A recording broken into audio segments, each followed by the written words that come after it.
The sights and sounds when paddling in a channel with other waterway users can be exhilarating. At first look, these busy waterways can seem overwhelming. But knowledge is power when paddling with other boaters. All boat operators, from a large ocean-faring vessel to a sailboat to you, a human-powered craft, should follow the same rules of the road. We treat paddling in a channel just like driving on the road. Similar to driving, it is better to be a defensive paddler when surrounded by larger craft. You'll see a few different kinds of markers when paddling in a channel. There's red and green markers and occasionally buoys. The markers signal to the larger boats where they must travel because it's the deepest part of the channel. The buoys will often dictate a no-wake zone. When paddling in a channel, stay on the right side, just like driving in the right lane. You can easily avoid larger boat traffic by staying close to the shore side of the buoys, or staying outside of them completely. Keep in mind, the larger boat traffic can bring unpredictable water with their wakes. Paddle into waves or wakes with the bow of your boat. Taking waves or wakes onto the side of your craft can easily cause it to capsize. When crossing a channel, make sure you look both ways, just like when crossing the street. Sail and power-driven boats can quickly gain on you.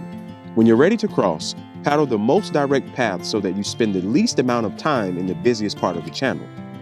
Cross the channel side by side, allowing larger boats to pass either in front of or behind your group.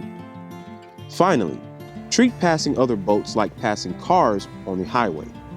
If you're passing someone that is traveling the same direction as you, you can pass on either side. If they're traveling the opposite direction of you, stay on the right side of the channel.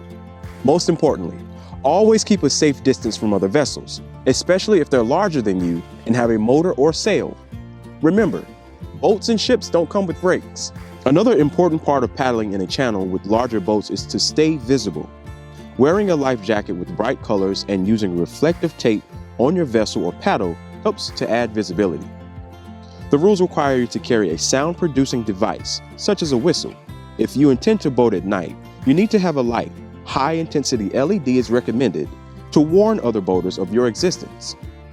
If you're paddling with others, travel close together while also being mindful of leaving room for larger boats. Not only will staying closer together help in a rescue situation, but it'll also help to be noticed. Always assume other boaters cannot see you and be proactive in avoiding them. Signaling devices are an important part of paddling in a channel. Staying aware of approaching boats and making your presence known early and often is a mark of an attentive paddler. Making contact with larger boats can sometimes be as simple as a wave to let them know you are both sharing the water. But if you see a large boat that doesn't seem aware that you're paddling in its path, use your whistle or air horn to make sure you have their attention. Everything that we just mentioned will help you and your boating friends have a fun and safe day on the water. It's as simple as following the rules of the road, staying visible, making your presence known, and being a defensive paddler. Being a defensive paddler can save your life. Paddling in a channel with larger boat traffic brings obstacles, but it's easy to navigate when knowing and obeying the rules of the road. Use your common sense when boating. Enjoy the sights and sounds of being on the water, and have fun.